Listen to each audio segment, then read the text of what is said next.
right. It looks like we are live. We are here for another podcast, ladies and gentlemen, of the Microsoft Unboxed podcast, starring your favorite hosts. I say that plural. Kareem Anderson. I'm joined by. David Allen, episode 25. Still got the drinking game. Now I'll let you guess what's in the bottle. I'm going to guess you got Mountain Dew. Close.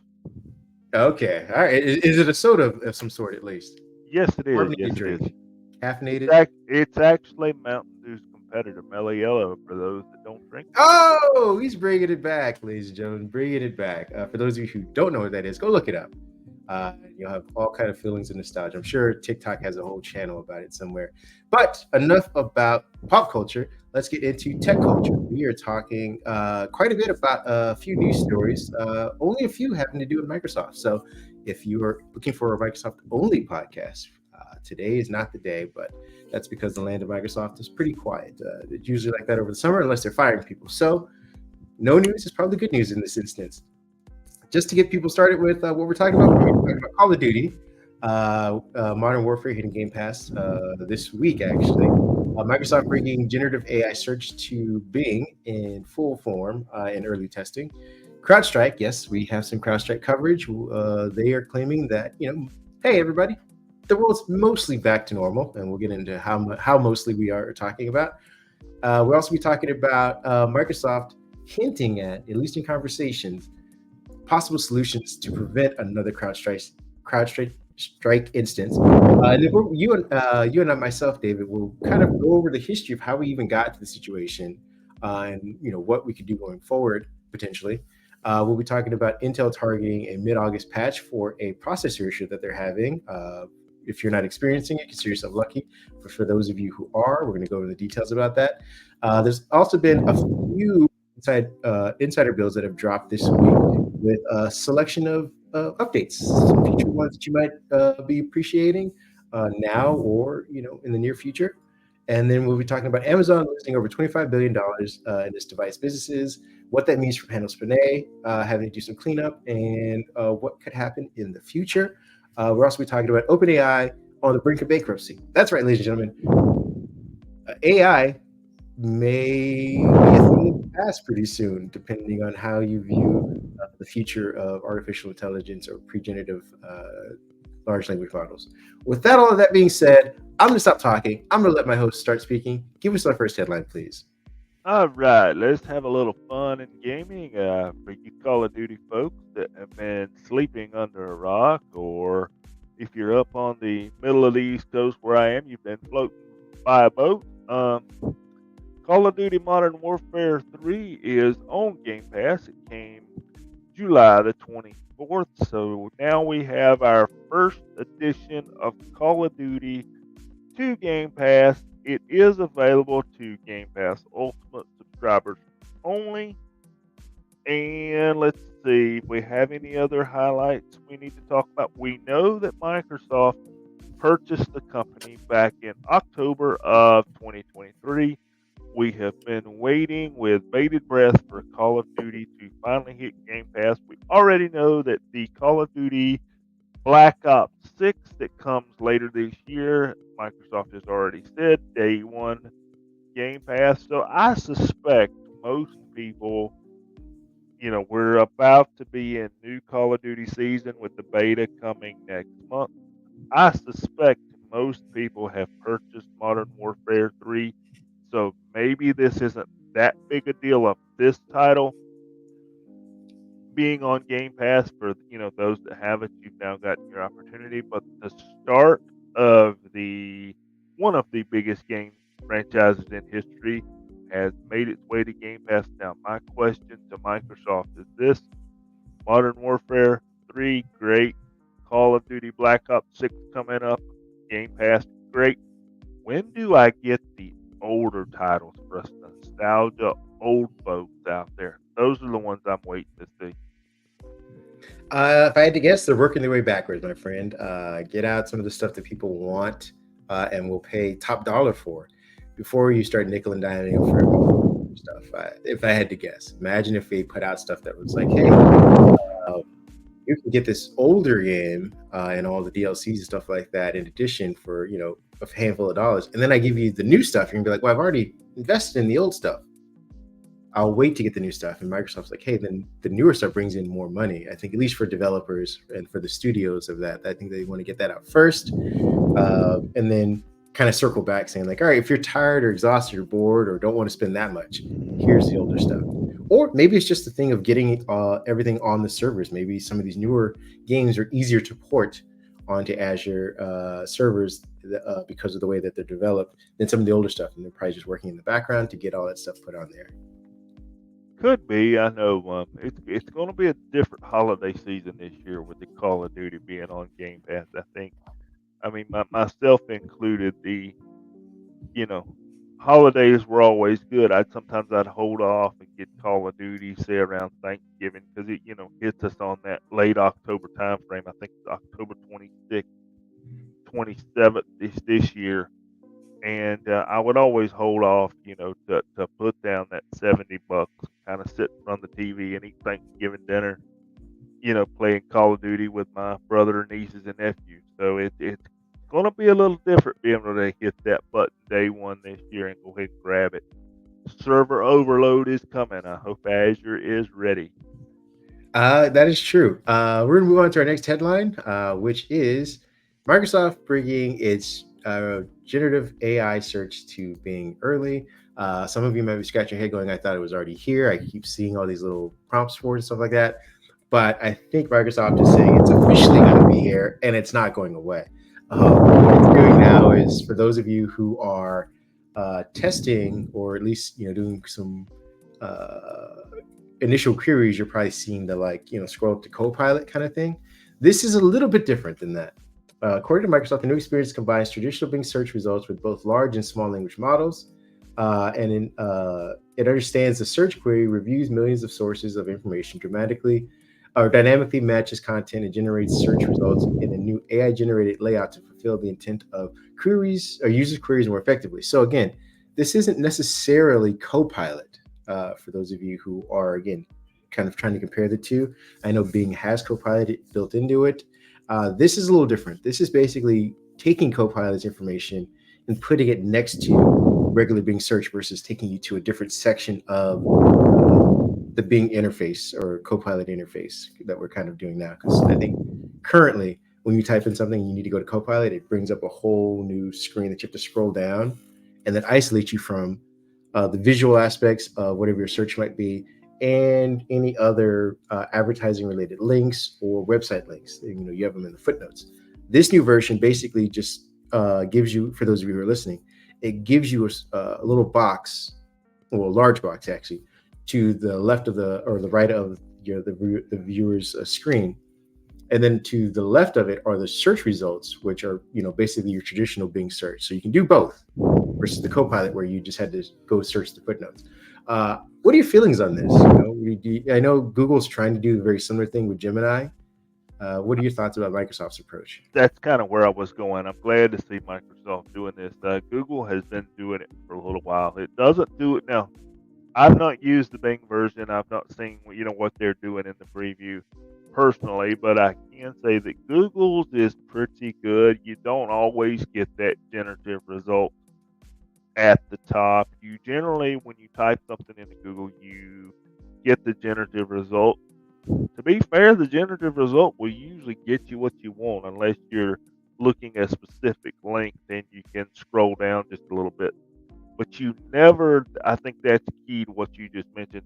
I'm hoping when Bing rolls this out for everybody, I hate to compare Bing and Google. I know the two hate to be compared to each other, but I'm hoping that Bing will do it similar to what Google does, where you never become detached completely from your AI response. Because at least with Google, it's nice. They do give you a prompt to where in the middle of your search results, you can type something in to refine or change your AI result without changing your traditional search results. So glad to see Microsoft doing this. It's going to be interesting to see how they implement it. It's going to be interesting to see if the battle with Google and Bing has kind of simmered down as far as search engines, you know, superiority, if you will.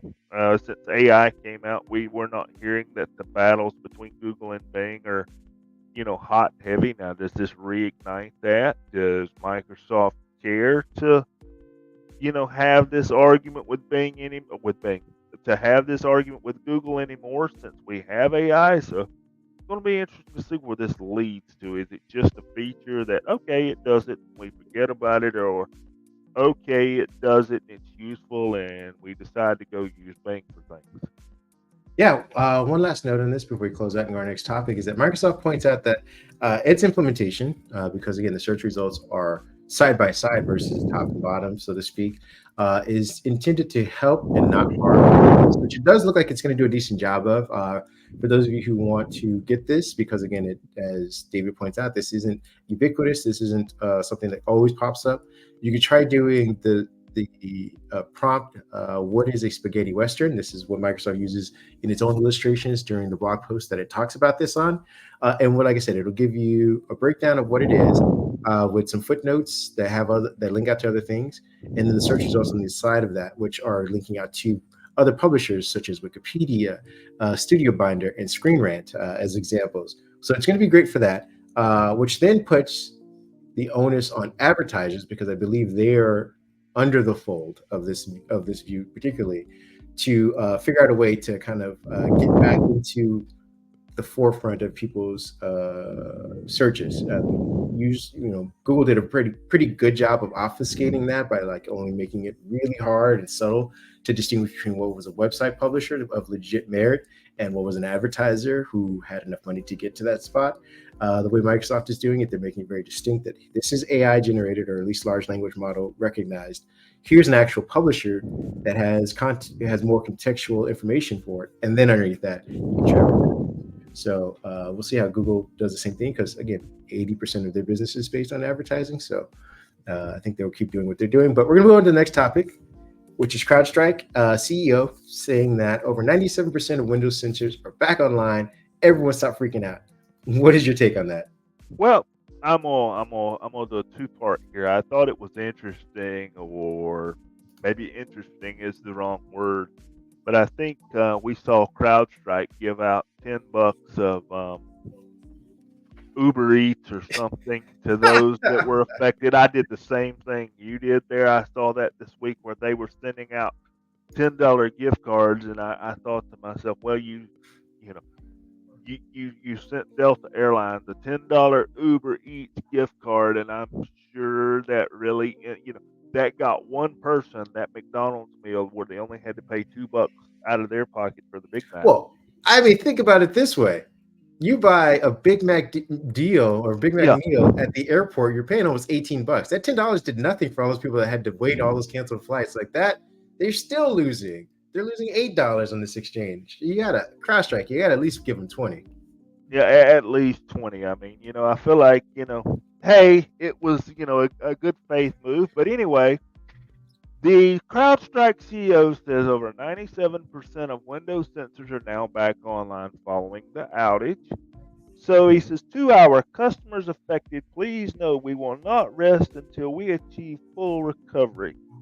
At CrowdStrike, our mission is to earn and trust safeguarding of your business operations. I am deeply sorry for the disruption the outage caused, and has caused me to personally apologize to everyone impacted.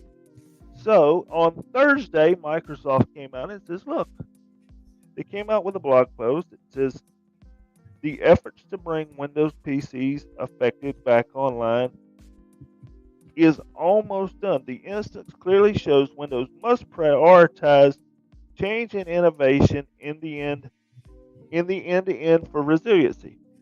So far, the company has not revealed any specific plans to improve Windows resiliency. So I think what we're seeing here is I'm going to blame you, you're going to blame me, but you need to fix it instead of a we need to fix it kind of thing. It's good to see that some of these services are back online. I know personally there were some services that I use daily that were affected, and the last one for me came back online Wednesday, so they were down since Friday, so Saturday, Sunday, Monday, Tuesday, so quite a few days there.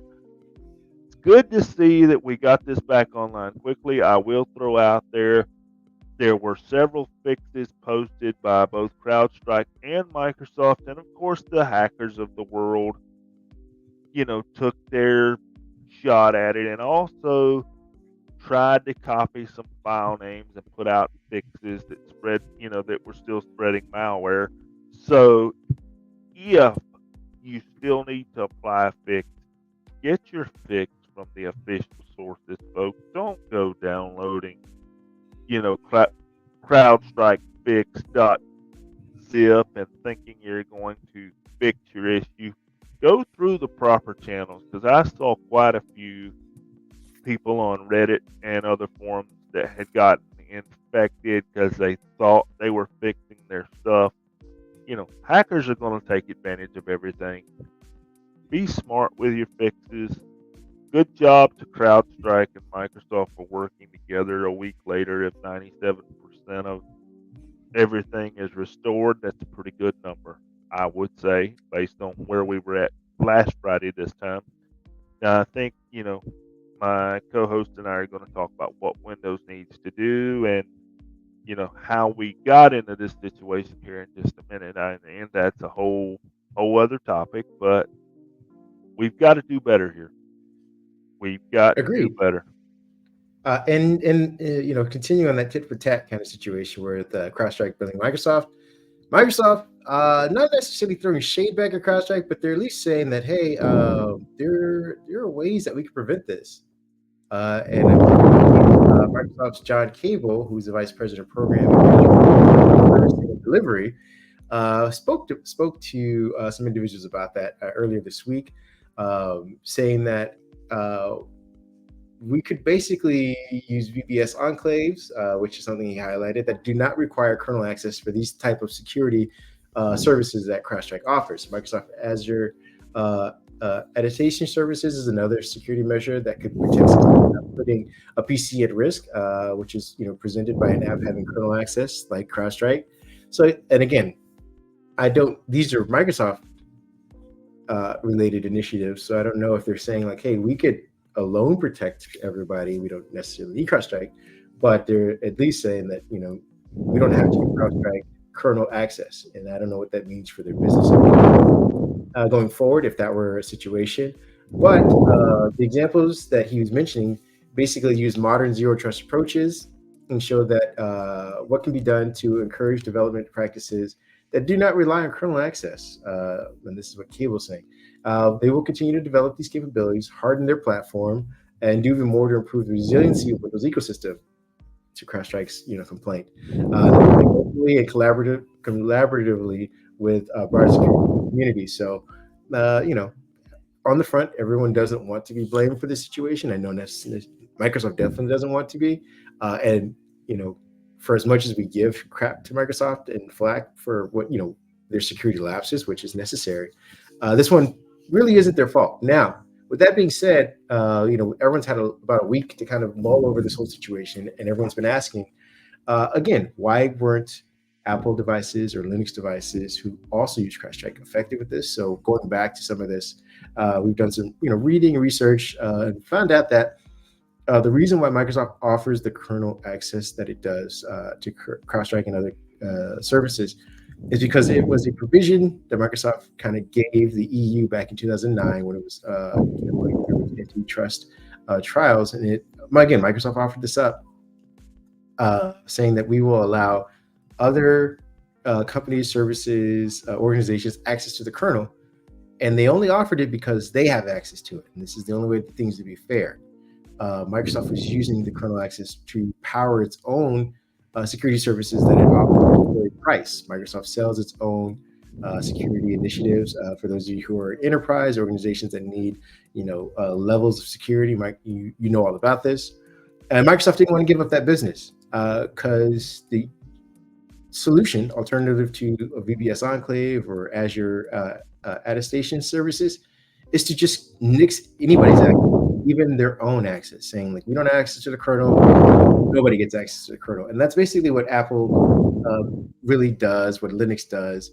And if they do give access to it, it's through their own validation services or whatnot. But Microsoft doesn't want to give up the business of selling these services, so they can't necessarily have that argument of saying we don't have access to it, so nobody gets access to it. If they get to a certain point down the line, if we have another crash like this, maybe that'll push them towards that. What are your thoughts on that? We're gonna have to do something here, and I'm not a deep enough developer to understand the ins and outs of giving somebody kernel access versus not, and the various, I know some methods, but not all the methods of ways to control that. And I think we may have, I've got to give Apple credit here. So far, they're closed. Let's call it a closed system, to where you have to go through Apple to get to the kernel. That has worked. Now, as you said, Microsoft gave the provision in 2009 that everybody got access. Well, as you were talking, I was thinking about something.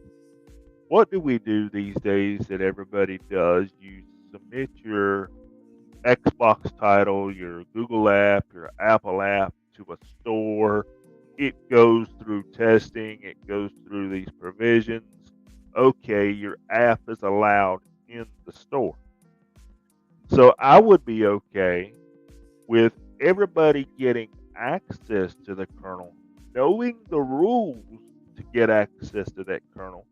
But I would feel better if a division of Microsoft security team, maybe they appoint a division to go through the proper channels at Microsoft to get access, and Microsoft is able to test what if this happens. And that should be the job, because we got out of it this time. My concern is, as I mentioned last week, let's not be naive to the fact that hackers were watching what happened. Those that mean harm to other people were watching what happened. And usually when you start having these security breaches, what do? You shorten up the hallway of access. The hallway of access gets more narrow. The number of doors and security checks you have to go through and people you have to see to get to that checkpoint increases. And I think together, CloudStrike, Microsoft, and those that need access at that level, we need to come up with a system that makes everybody accountable, but also gives Microsoft and the developer the chance to say, what if disaster strikes? What is our way out? Because ultimately, human error will eventually come into play here. And somebody one day is going to hit the wrong button, send out the wrong update, and we're going to be in this situation again. These are not one-time events. They need to be one-time events.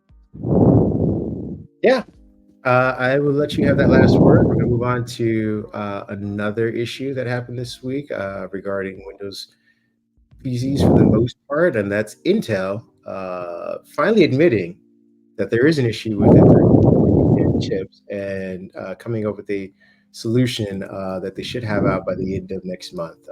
For those of you who are seeing this information and going over your heads or not even understanding what's going on, according to an Intel employee, Thomas Hannaford, who wrote, I believe, on their customer service blog, gamers, creators, data analysis analysts, machine learning researchers, and others who basically deal with processing, we're experiencing issues, one-off, or at least what they thought were one-off anomalies over the last year and a half, but have been complaining to Intel. And Intel is now saying that it is a systemic miscalculation of voltage requests to their PC systems on the chip. So the basic information. The details are after Intel did an extensive analysis of their Intel 13 to 14 gen desktop processors.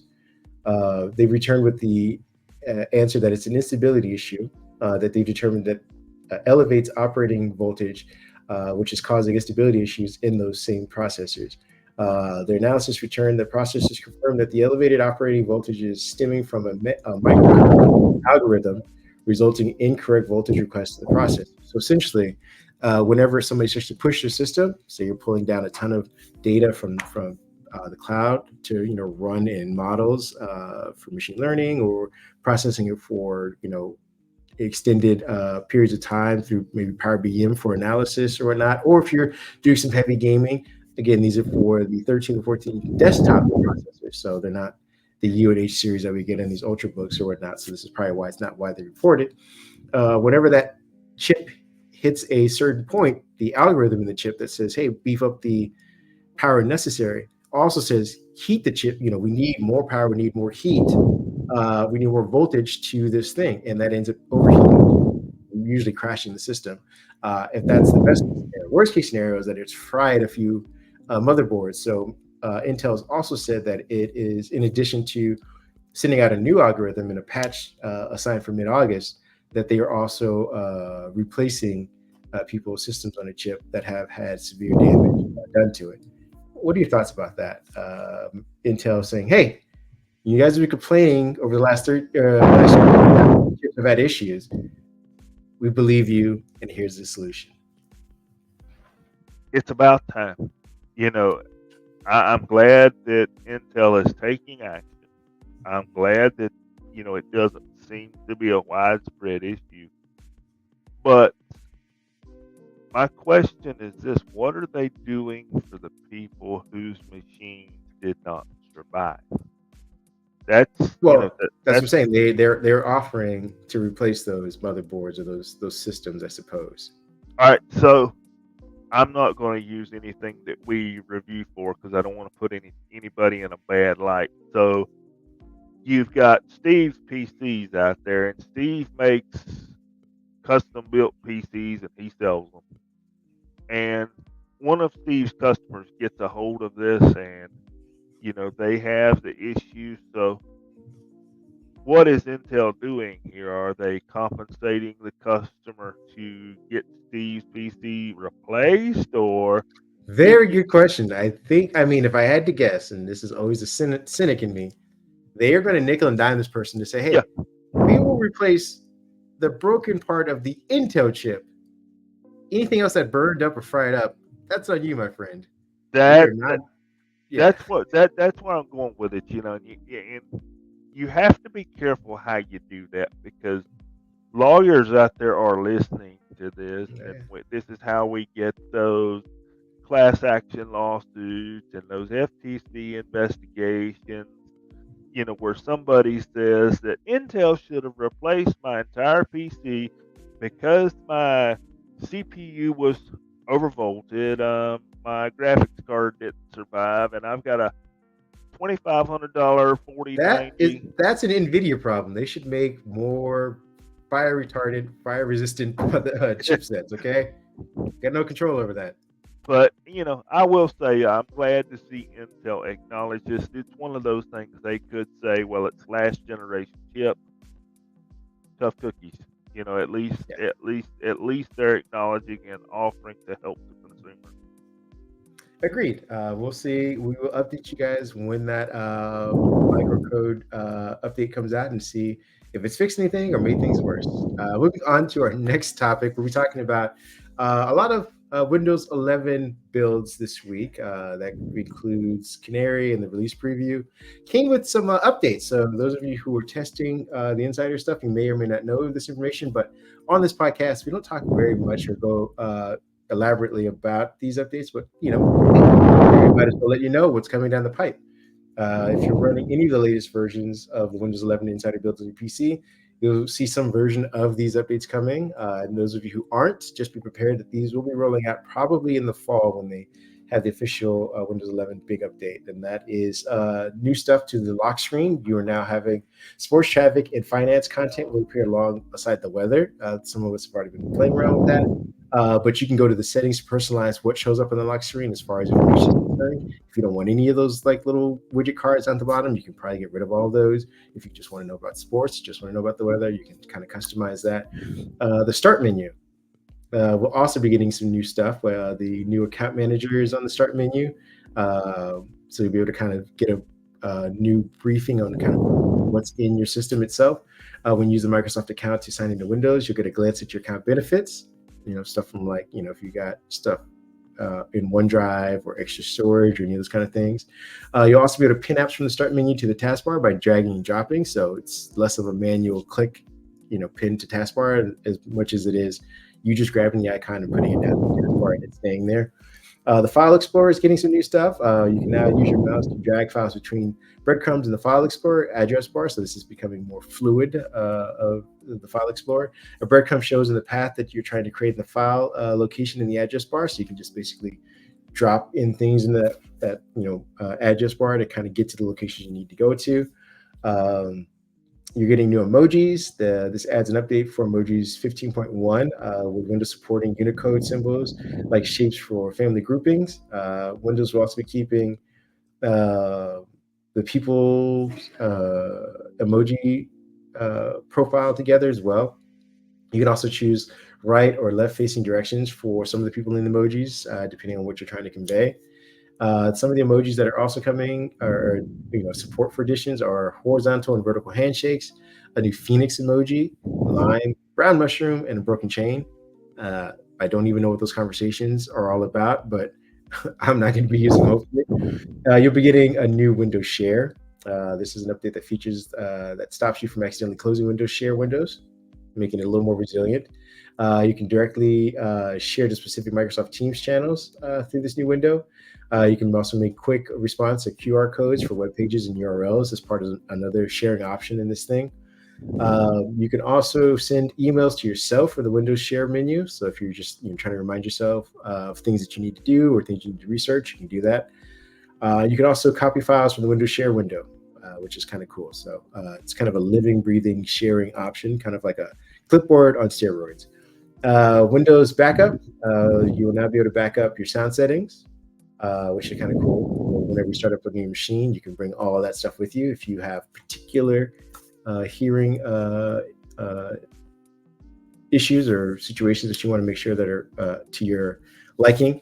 You're also getting some new stuff in the settings menu. It's a whole bunch of new things. You guys will probably want to go down to the page to make sure that you get a list of all of these things. But there's an update to the Game Pass recommendation card on the new settings page. There's an update to the settings page itself. It's for linked devices, which is kind of cool. As far as that's concerned, there's also a new thing coming, which will allow you to see your Android phone in your File Explorer. This is being tested currently, where you can go in and link your phone to your PC. And if it's a Android phone, you'll be able to kind of use the File Explorer to see what's on the phone and organize it there. There's new updates to Task Manager. This update changes the units for the DDR speed. The update also addresses issues that affect USB devices. The update also affects processor handles, and Task Manager makes it a little more reliable. So it's a lot of performance issues, performance things that are happening for Task Manager. And then there's other things that happen in, again, other builds. The regular builds also get a lot of this widget stuff. There'll be virtual filtering platforms, so VFP, that comes with the regular Windows build 26100.1297. You also get updates to your Azure Virtual Desktop. You can usually use OneDrive and Remote App in the Azure Virtual Desktop. You'll get new ground policy preferences and items level triggering for your IT admin people. Talking about Windows kernel, Windows kernel vulnerable driver blocklist file has been added and updated to the list of drivers that are at risk for the BYOVD people who recently got attacked. There's a share button on USB controllers, a local security authority subsystem, LSASS. If it fails, you can set the field to engineering logging to 5. And then lastly, there's a net adapter CX module. The devices that use uh, WLAN cards. There's been will not stop being used. That's all coming again. All of this is coming in various builds. If you want to, you can go check out the Windows Insider blog for the specific builds and when these are released or which cycle you're on. If you're on a beta, you're on a dev, you're on a canary, or if you're on the release cycle, see which updates you're getting. If you're not on any of these, like I said, you can some of the stuff coming in the fall. Whew. Out of breath. A little bit. That was a lot to go over. Well, I'm gonna take a minute to focus on the consumer side of it in general. The lock screen stuff, the ability to share stuff, the ability to access the Android phone from your file manager. Seeing your sports scores on the lock screen, seeing your weather on the lock screen. At first, when this whole lock screen thing come out, I was like, I won't use it. But, because I thought, how many people log out of their PCs? How many people, when you close your laptop, how many people go through the log out process? Most of us go to the sleep process, or most of us just close the lid. When you open it back up, it's, right where you left off. But I started closing mine, started paying attention to these things, and started noticing, okay, it's useful to know the quick headlines in the morning. It's useful to know the weather forecast today. It's useful to know what team won or lost the game last night when I fell asleep on the couch. That's good information, and I think, to your point, something we talked about off mic, I think consumers are looking for the more cohesive experience between their devices and how to share their data, between their devices, and ultimately be able to share their data to other people as well, such as the QR links and, that you brought up, being able to generate those and being able to send things to yourself.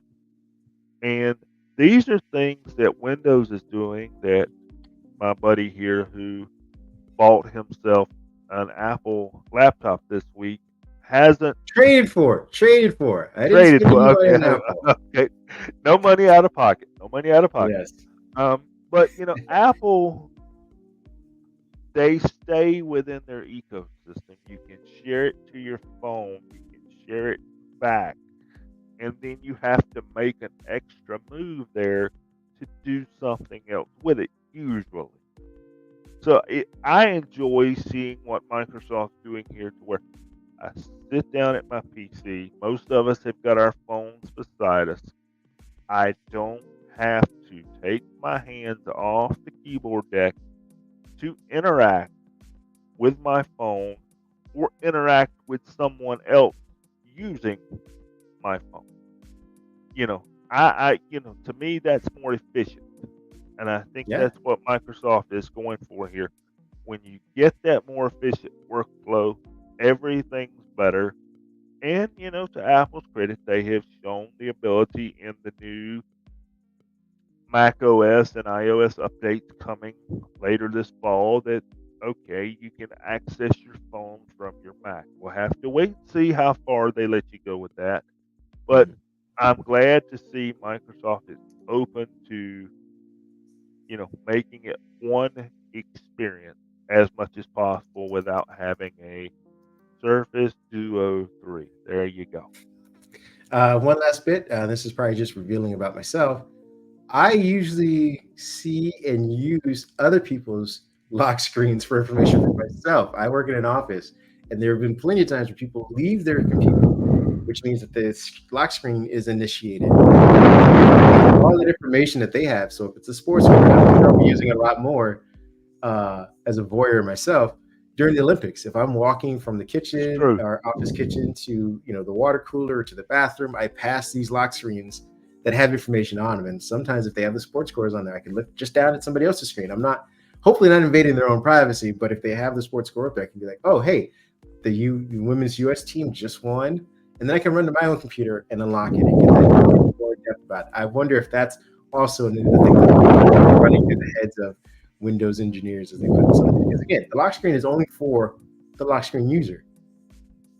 And how often, again, like you said, with Windows Hello, people sit down and the lock screen disappears before they even had a chance to read anything. But if you are somebody else who happens to pass their lock screen, you get to read as much as you want. Not And saying you that may should. and that may be and that may be what they're thinking. I mean, Microsoft has more data of how people are using these devices, and there's some metric somewhere that makes that Microsoft said, yeah, let's devote resources to putting things on the lock screen. They've got some metric or some study or some feedback I'm that guessing they so. have, that says this is viable. All right, let's pivot to some bad news, ladies and gentlemen, because, hey, what's a podcast without bad news? This week, Amazon has reported that it has lost over $25 billion on its devices business in recent years. So we don't know Ooh. when it started or up to what point that they're counting this. But I mean, essentially, it seems like from what this reporting is, and I guess it's the Wall Street Journal reporting this, they're saying between the years 2017 and 2021, Amazon has lost up to $25 billion on a handful of products, not just, you can't just say, hey, it's all the Echo. It's Fire Sticks, it's the Echoes, it's the Dots, it's perhaps the tablets, the Fire tablets and whatnot. It's just a whole combination of their hardware in general. And, for those of you wondering, like, hey, well, this is Amazon stick that, they lose money up front so that they can, gain on the back end. That's, for the most of Amazon's existence, they have been losing money.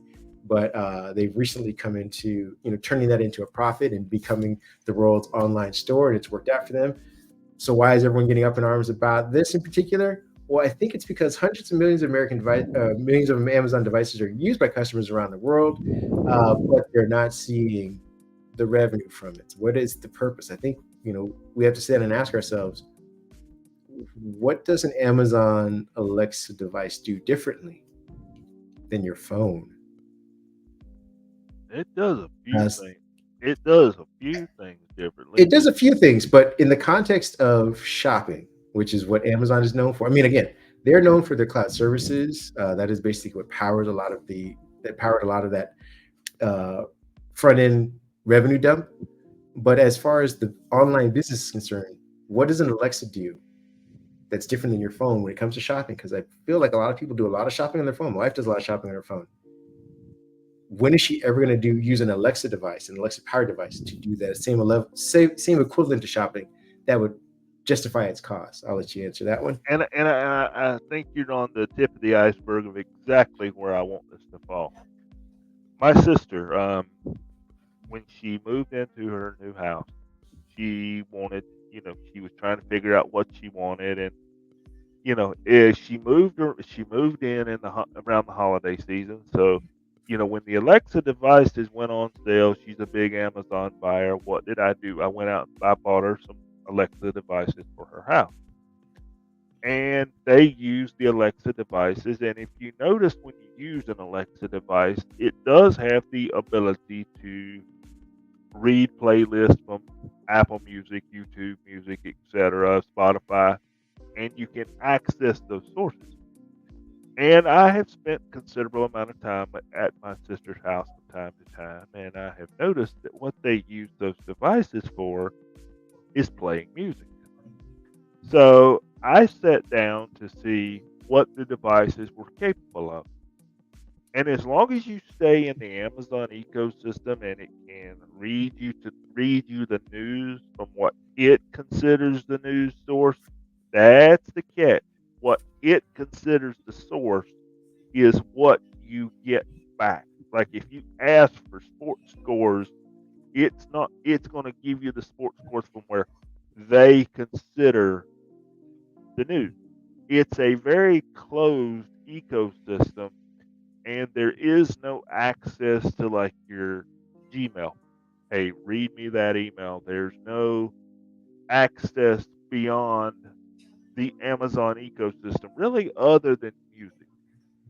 And I think that's part of the problem. People bought these because they're cheap. They're cheap because they're subsidized. They're hoping they can subsidize it through other products and other Amazon services.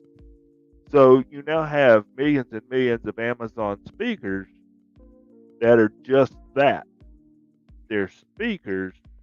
So everybody's bought them. They're not using the Amazon services. They're doing exactly what your wife does and what I do. You pick up that phone, you hit the Amazon app. Amazon app's a pretty good app. You can buy things quickly. You can access other Amazon services, the Amazon pharmacy, the Amazon doctors for those that use it.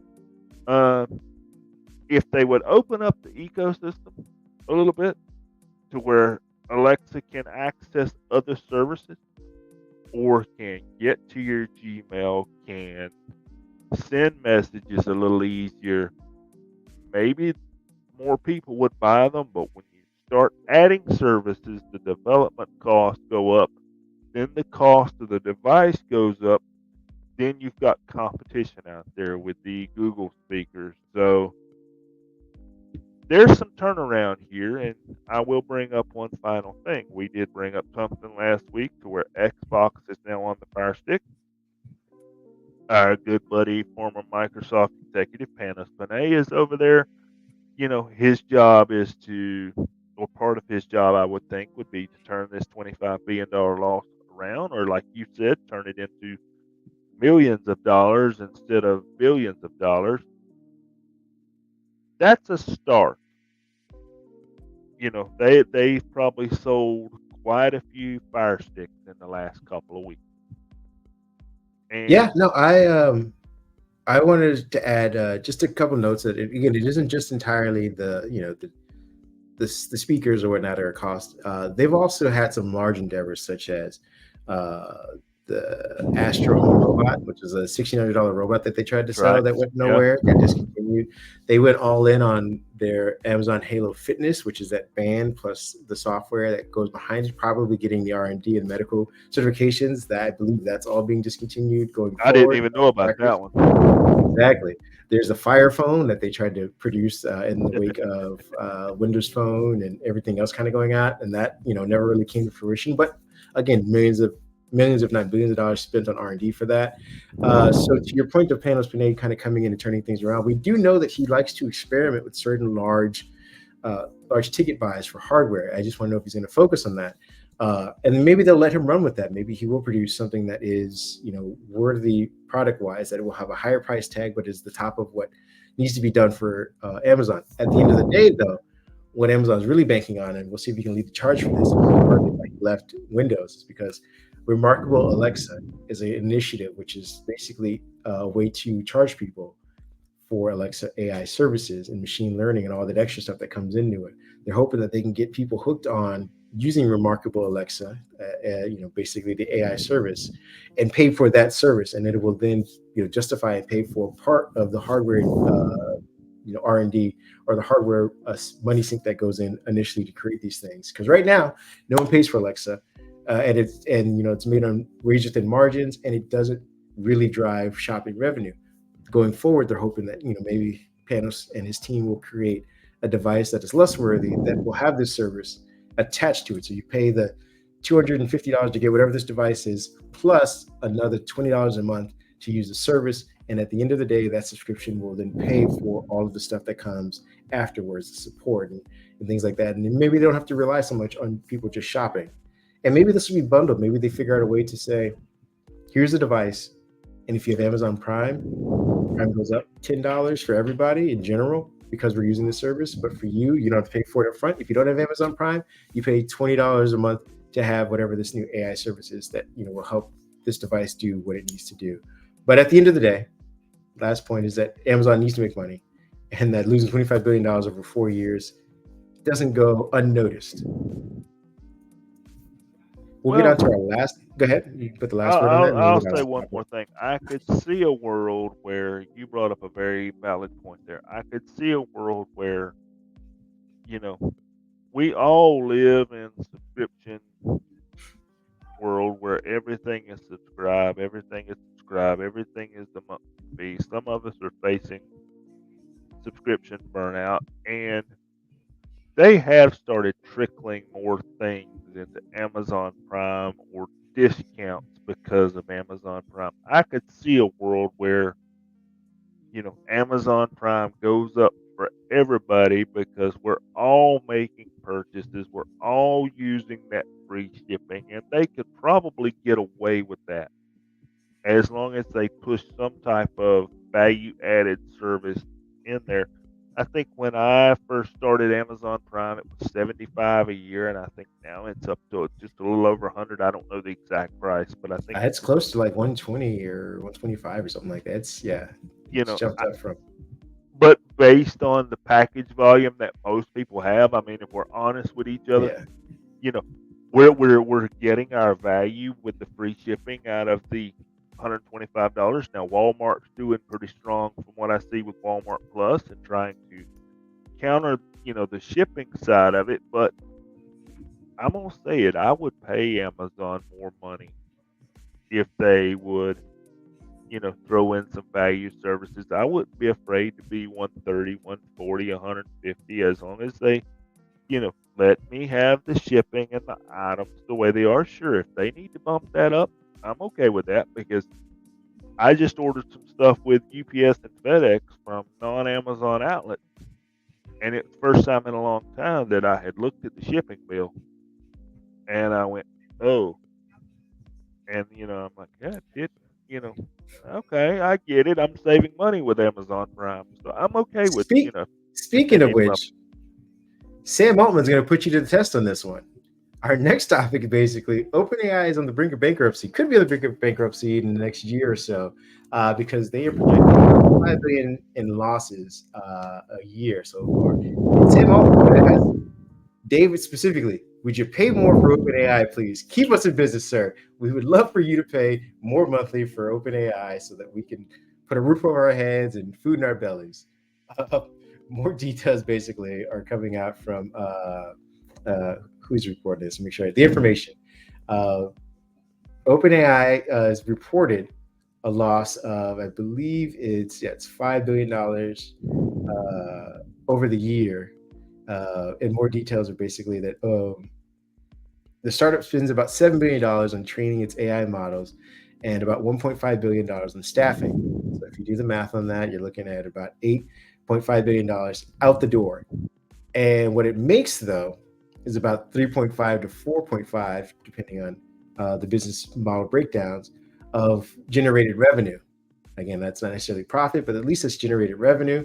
And they do this divide. The information breaks it down as saying that I believe it's who makes that $1 billion from their LLM access fees, as well as $2 billion annually from the ChatGPT and its services, which again approximates to a total revenue about 3.5, 4.5 billion, depending on which number you want to take. But either way, 4.5 coming in, 8.5 going out. It So don't you don't have work. to be, yeah, you don't have to be a math wizard in order to understand that they are spending more than they are making. OpenAI spends up to about $700,000 daily to keep ChatGPT running. Again, that's in addition to the 1.5 billion they pay on staffing.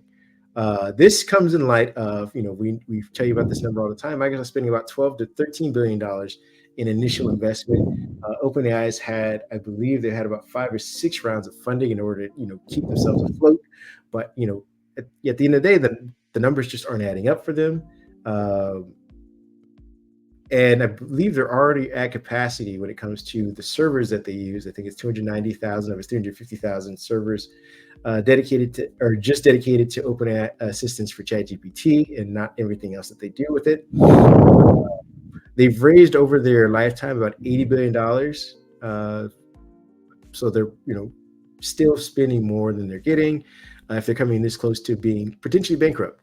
I said all these numbers and all this information to get your more contextual view of what happens when the company that helped jumpstart AI fizzles out within 3 to 4 years. What happens to the bigger names who are depending on this thing, like Microsoft? They will be having their own language models at that point, I think. But I think you bring up a couple valid points there. We've said it in a couple podcasts. AI is expensive now, and we have put the bank for businesses on AI.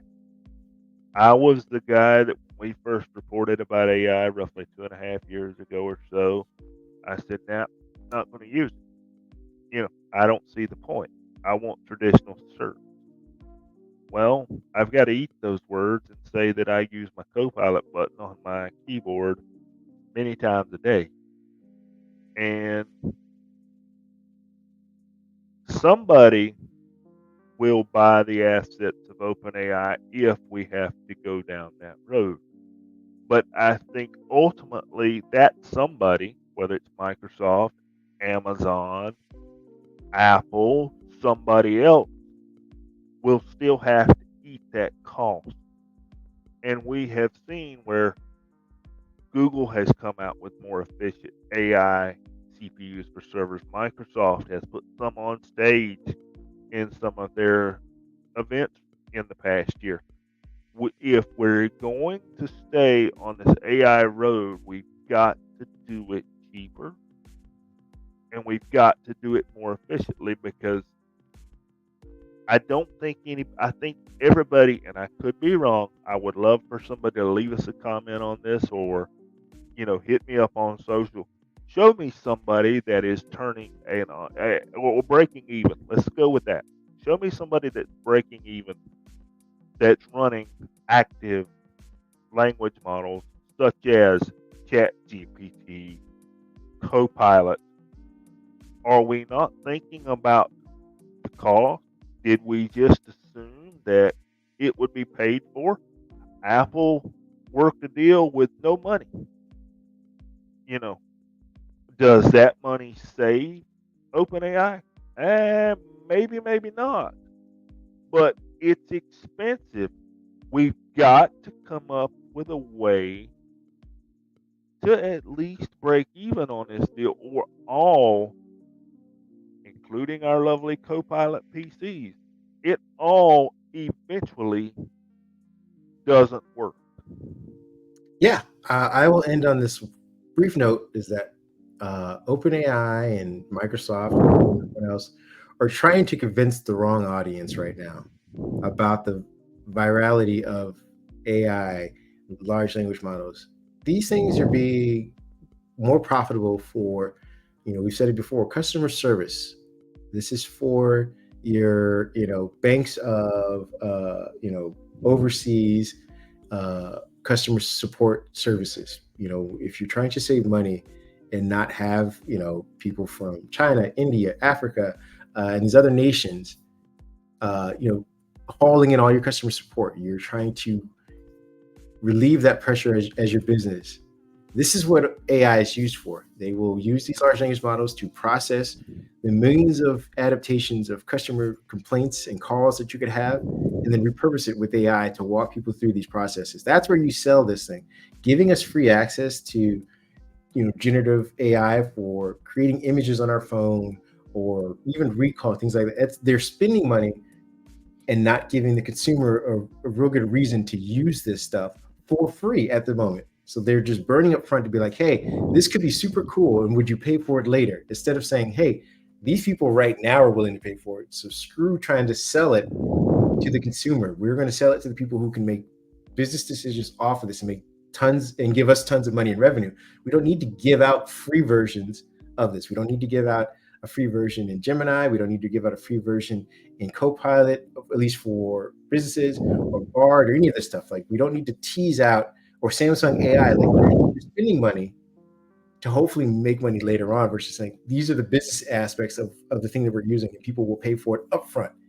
And then we will slowly evolve this technology to where it's the business ends are paying for the consumer end, because consumers are fickle and they don't understand this, but you're busy giving them free stuff and burning through your resources in order to do so, when you have a much smaller dedicated audience that will churn out much better revenue for you. So that's my last point, is that I feel like they're readjusting the narrative of AI, where it's the AI is only business aspects, only business will really find out about these things, and they'll start to pull back on all the free stuff that we've been playing around with to a certain extent, because again, like you said, people need to make money. I will say two things to that. One's going to be a question to you, because you maybe want to. I have seen more customer service AI bots. I mean, I've used AI enough. I kind of know what I'm looking for. I have seen a lot more of those pop up in the last 6 months. So you've got these companies out there, they're using AI bots, and as a result, they've got rid of employees. Where's the balance of that? What is the act? What I would love to know is what is the actual cost for? I'm gonna just I don't know if they have a bot or not. I'm gonna pick a service. American Airlines. What is the actual cost to run the bot to handle your flights, your tickets, your customer service versus the salaries that you took away from the employees that you got rid of because now you have AI? Those are numbers that I would like to know, and I feel like AI may not win. You might be right, my friend. If I had to imagine, it's one large language model.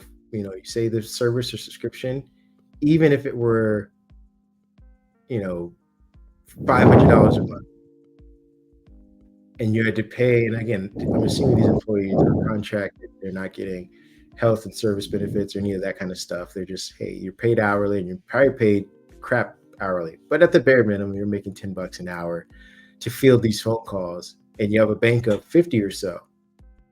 You've already saved yourself that amount of money by having one bot you don't have to pay hourly, that doesn't call in, that won't get you customer complaints or potentially get you sued, any of that stuff. You just have the bot that runs 24 hours a day. You don't need to necessarily schedule to have, hey, Susan can't be here for the hours of 4 in the morning till 12 in the afternoon. She has to go do stuff. You don't have to worry about any of that. This bot just runs continuously and can pick up multiple calls at once versus Susan, who can only field one call. I think at the end of the day, you might win out on that aspect of it, but it depends on how well this thing works.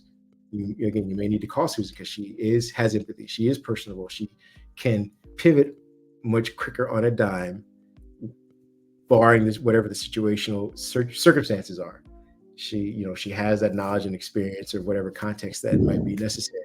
Maybe they come back to realizing hey, we can't replace Susan, but we can run her alongside this model, and we could probably charge her even less to do so. That is the worst case scenario. Again, I'm not saying I'm all for people being replaced, but I do think at the end of the day, these businesses are going to say, stop giving out the free stuff, guys. This isn't working for us, especially in the short term right now. We are burning through money, burning through resources, burning through. And when I say resources, I'm talking about electricity. I'm talking about carbon emissions. I'm talking about all of that versus, just the financial aspects. We were burning through a ton to give people free stuff that they're barely using. Let's focus on where the money's at. And this is where Microsoft's going to have to work faster. They're already kind of going that direction, where Google's going to have to pivot, where OpenAI, if they survive, really need to focus on, that's just at the end of the day, that's where everyone needs to go, because free stuff in AI is not working in the last 2 years. That being said, let's close this out. Where can people find you if they want to talk more about OpenAI and the eventual fall of AI in general? I would love to. This is a topic that I feel like we have just kind of popped the surface on, and it could go any direction. So, find me, David PAJ1978. That is on the Twitter/X. That is also on Threads. Feel free to drop in. Feel free to say hello. I would be glad to have the discussion with you, and I'll let my buddy tell you where to find him. Yeah, you can find me at Mindhead1 on Twitter. You can find me at Kareem Anderson on Threads and Instagram if you so choose to do that.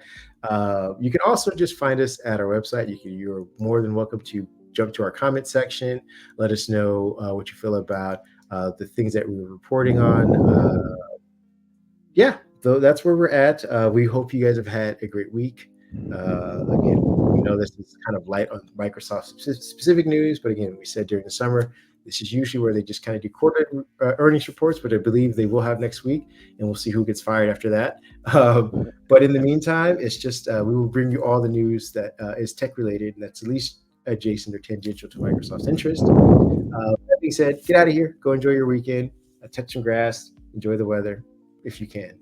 Have a good weekend, folks.